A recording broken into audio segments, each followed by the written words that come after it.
truth about the thing with this OB thing is, see, Ayo, with due respect, this one lawsuit will not change anything. You know what they always hide under? The fact that the procedure to prove a case of defamation is very long. And when you take somebody to court, the onus, pretty much will fall on you.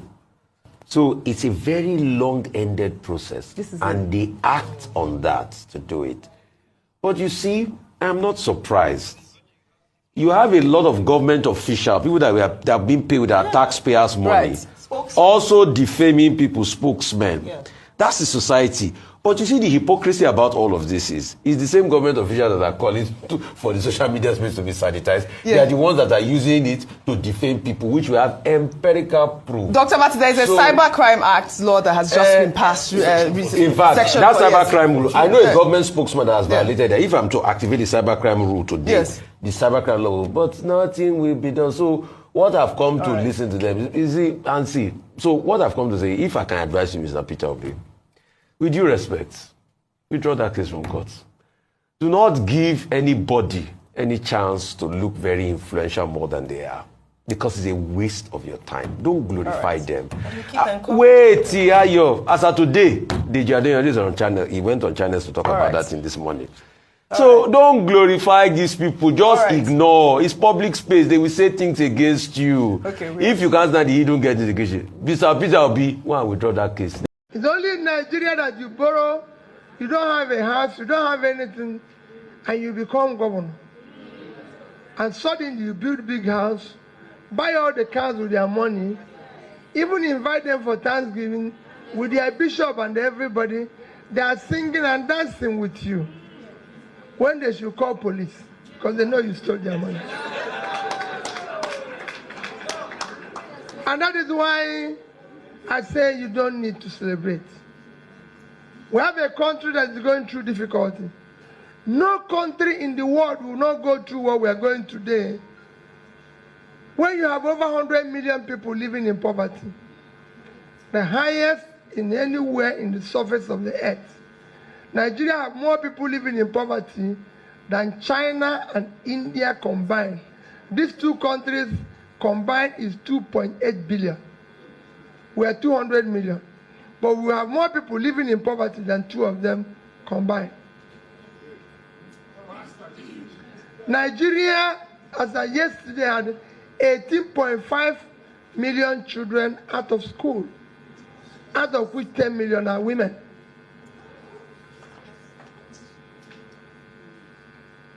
The list is Nigeria has the highest unemployment today. Everywhere I go, people say, how did we get here? What happened? What is happening? Every place you go is getting better except Nigeria. So what is happening in Nigeria? What you're experiencing in this country is cumulative effect of leadership failure over the years. It is leadership over the years, which all of us are contributed to. No single person contributed to it. Everybody, because while the criminality and the bad governance were going on, we were celebrating. Every other country of the world resists bad governance. But in Nigeria, it's celebrated. It's only in Nigeria that you become governor, local government chairman, and people see you obviously doing what is wrong and continue to praise you and tell you, Your Excellency, you're the best thing that has happened to everybody, even when you're doing the wrong thing. It's only in Nigeria that you borrow, you don't have a house, you don't have anything, and you become governor. And suddenly you build big house, buy all the cars with their money, even invite them for Thanksgiving with their bishop and everybody. They are singing and dancing with you when they should call police because they know you stole their money. And that is why I say you don't need to celebrate. We have a country that is going through difficulty. No country in the world will not go through what we are going today. When you have over 100 million people living in poverty, the highest in anywhere in the surface of the earth. Nigeria have more people living in poverty than China and India combined. These two countries combined is 2.8 billion. We are 200 million. But we have more people living in poverty than two of them combined. Nigeria, as of yesterday, had 18.5 million children out of school, out of which 10 Deji has built a brand around loudness and making sweeping statements. But let's separate the drama from the facts. First, let's take his latest attempt to bring Traore into Obi's matter. He claimed Obi once called Traore the blackmailer-in-chief. But again, where is the evidence? He didn't produce a document. He didn't even give context. Just a throwaway line designed to attract Traore's supporters and create a false alliance. Let's talk about some of his petty lies. Deji claimed, "I have never supported any political party." Yet the evidence says otherwise. His poster shows he once contested for National Publicity Secretary under PDP. How do you reconcile that? On one hand, he paints himself as neutral above partisan politics. On the other hand, he was actively campaigning to be a part of the party structure. This is dishonesty. And all this points to one thing.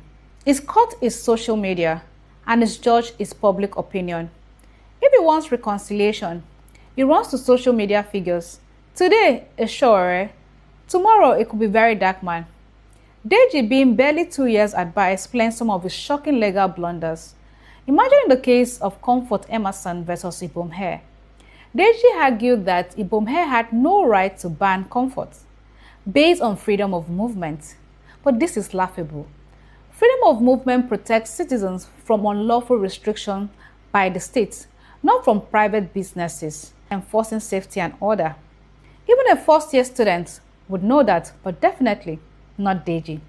He speaks with confidence, but confidence without substance is emptiness. Now some people might ask, why would Peter Obi even bother suing him? And here is the answer. Because Obi's greatest asset is his reputation. The only thing that separates him from the typical Nigerian politician is the image of integrity, of being different. And when someone like Deji goes around spreading falsehood, it's not just talk. It's an attempt to chip away that very reputation. In politics, perception is reality.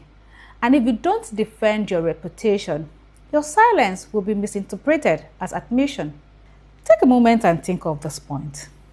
Deji, when being quoted by Shara reporters some years back, rushed to clarify things. He said, "It's not what I meant." What does that tell you? It tells you that he knows that words have consequences and he had no proof. So now ask yourself again, what changed? Don't forget, on TV, Deji boasted, "I'd rather support Tinubu than Obi," clearly hoping to get favor from the corrupt end of the judiciary and the presidential pit. He believes the system will protect him, not the truth. That is why he's so reckless with his words. He knows the system wants Obi down, so he's hoping to be the one to be used. But here's where the case is bigger than Deji versus Obi. If falsehood can be weaponized in court without evidence, it sets a terrible precedent because this case will always stand as a reference point. Will Nigerian judiciary stand on evidence or collapse under politics and corruption?